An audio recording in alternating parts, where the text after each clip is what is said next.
এই যে পানির মধ্যে আপনারা ময়লা পরিষ্কার করছেন, এটা আসলে কিসের অংশ বা কি জন্য করছেন?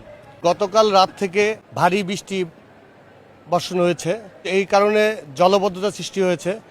তো আমরা চিন্তা করলাম যে আমরা যেহেতু একটা সংগঠনের সঙ্গে জড়িত, স্বেচ্ছাসেবক দল, আমি স্বেচ্ছাসেবক দলের সিনিয়র যুগ্ম সাধারণ ঢাকা মহানগর উত্তর। তা আমরা সবাই মিলে একটু চিন্তা ভাবনা করলাম, যেহেতু মানুষের জনগণের জলবদ্ধতার কারণে দুর্ভোগ সৃষ্টি হয়েছে, তা আমরা নিজে থেকে উদ্যোগ নিয়ে কিছু এই যে এখানে ম্যানহোলগুলোর মধ্যে দেখবেন বিভিন্ন বর্জ্য, পলিথিন, প্লাস্টিক আটকানোর কারণে পানি বের হতে পারছে না।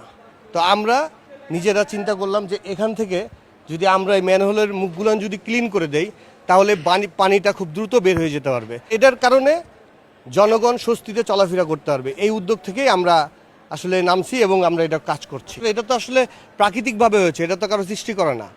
তো আমরা চেষ্টা করছি আমাদের জায়গা থেকে যতটুকু সম্ভব হয় আমরা আমাদের এই ক্লিনের মাধ্যমে, এবং এটা এটা হচ্ছে শুধু এখানে না, সবার জন্য সবার সচেতন হতে হবে। যেমন মনে করেন যে আমাদের আশপাশে দোকানপাট, বাড়ি ঘর, আশপাশে সবাইকে চিন্তা করতে হবে যে আমরা যে বর্জ্যটা কিংবা যে পলিথিন, প্লাস্টিক যেগুলো ফেলাই দেই, এগুলো যেন আমরা একটা প্যাকেট করে সিটি কর্পোরেশনের নির্দিষ্ট একটা বর্জ্যর স্থান আছে, সেখানে যদি আমরা ফেলাই দিই, তাহলে এই জলবদ্ধতা সৃষ্টিটা অনেকটা কমে যাবে।